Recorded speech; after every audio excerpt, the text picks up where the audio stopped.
Yo, you guys, what's up? This is your girl Dragon. It's time for another Creative Block live tutorial. Today we're going to be extending on the previous tutorial where I showed you guys how to create your own player reference checker by team, as well as an automated player reference checker using a timer and player reference devices.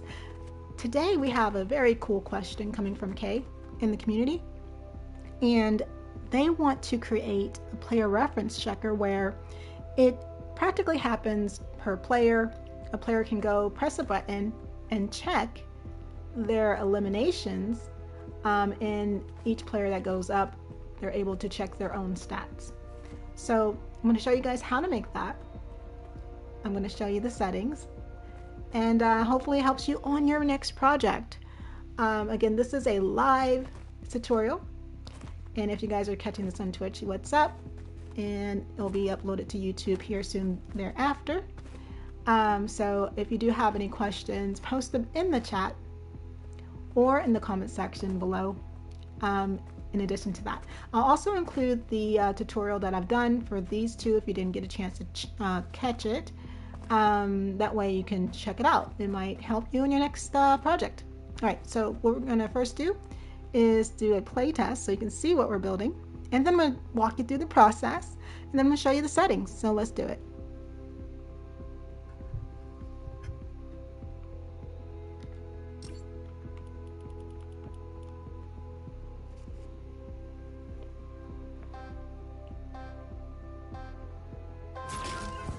All right, so you can see when players start in the game, they can't see anything right away, and when I press the button, it shows that I have 0 eliminations, right?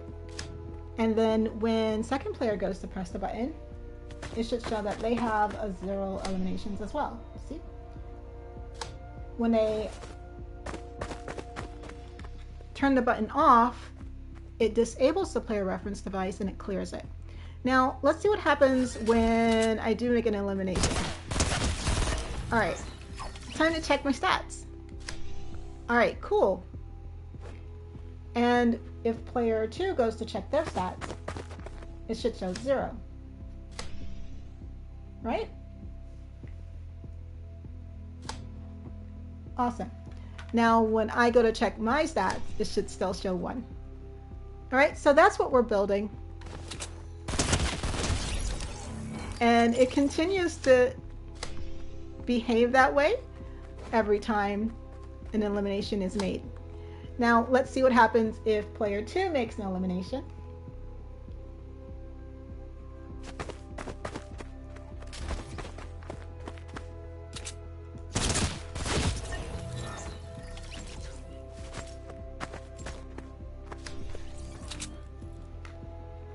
And there it shows they have 1, right? And if I go to check mine, it should show that I have 2. All right, perfect, right? So you can see it reflects on all these as well. So everything's syncing perfectly. Keep in mind that if you guys want to build a system like this, it works perfectly player against player.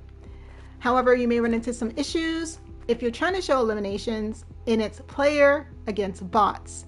Okay, I highly recommend if you're going to do player against bots to use score instead. All right, so let's go ahead and I'll end the game and show you guys the process, and then I'll show you the settings.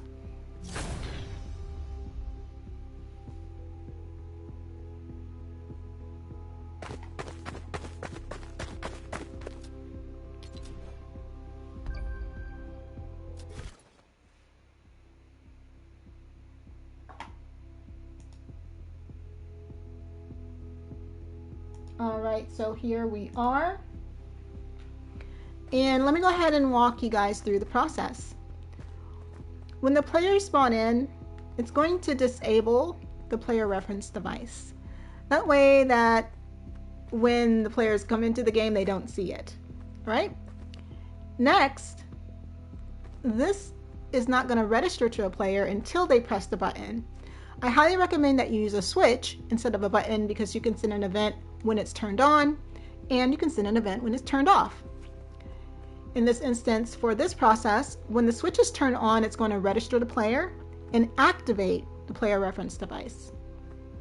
When the switch is turned off, it's going to clear the player from the player reference device and disable it at the same time. That would allow the next player to come and register themselves and activate and continue the loop.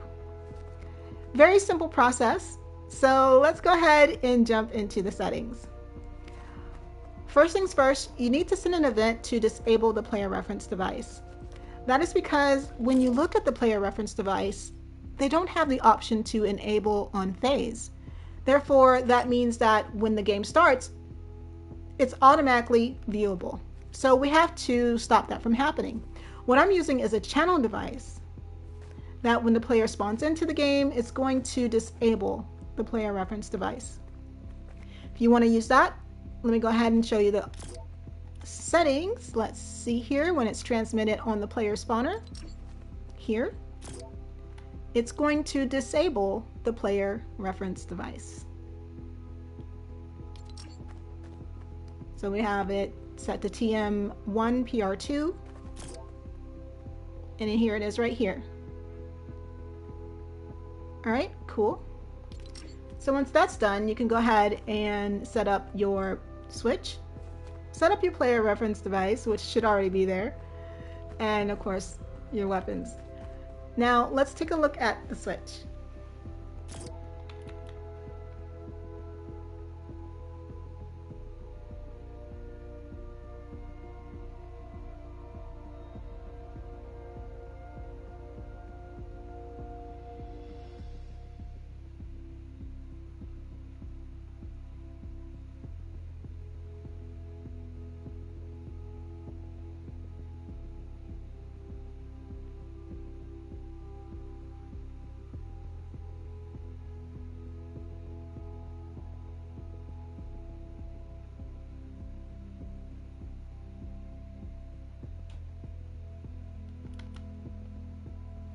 All right, now getting to events, you can see there's no functions, but events, we have quite a few things going on here.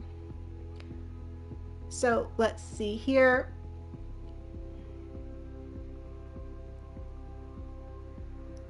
We're going to go ahead and when the switch is turned on,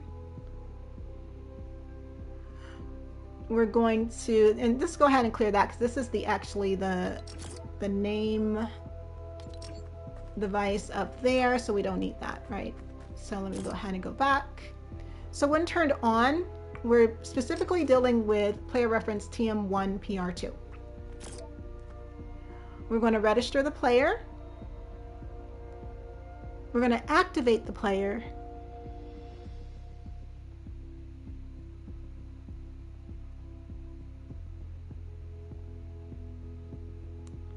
And then we're going to enable.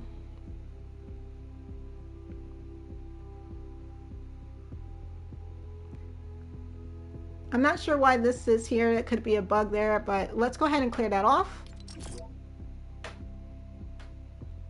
All right, so it should look like this. You're going to register the player, you're going to activate, and then you're going to enable.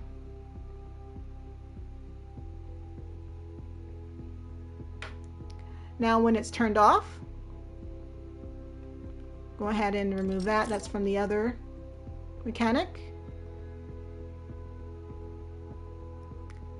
We want to clear, so let me go ahead and re-add this here.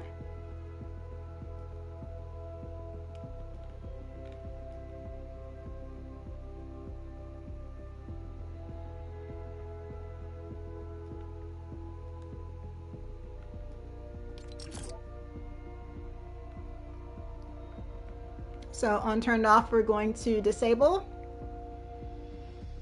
and clear, right? And those events should be binded here to your device. As far as all options, this is pretty much how you want to set it up. It's all personal preference, but you can see everything should be binded automatically from the switch.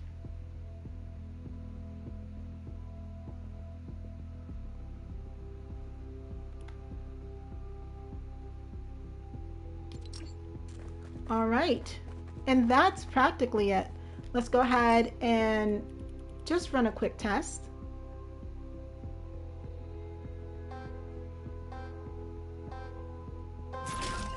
All right, it shouldn't show. All right, cool. And then we're gonna have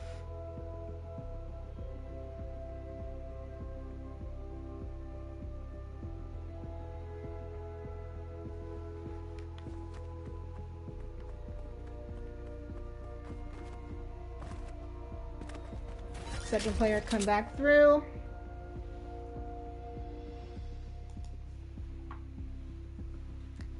It looks like they are spectating. One moment.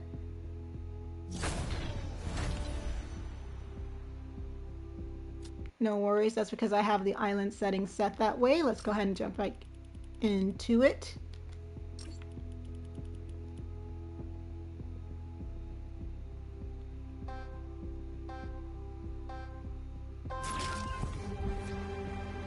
So again, that's working as it should.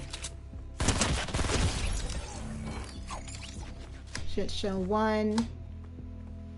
All right. And should show 0.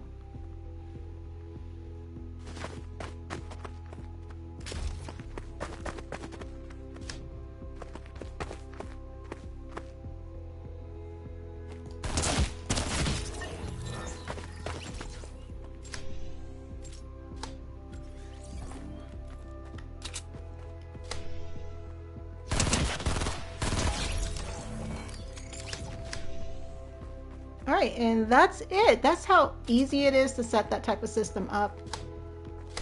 It's quite cool. And if that's something you're looking to do, I hope that this tutorial has helped you. All right, if you guys do have more questions, be sure to drop them in the Discord. The link will be posted in the chat, and you can find it in my description, I believe, on the front page. Other than that, thank you guys for being a part of my channel, and I hope to see you on the next one. Bye.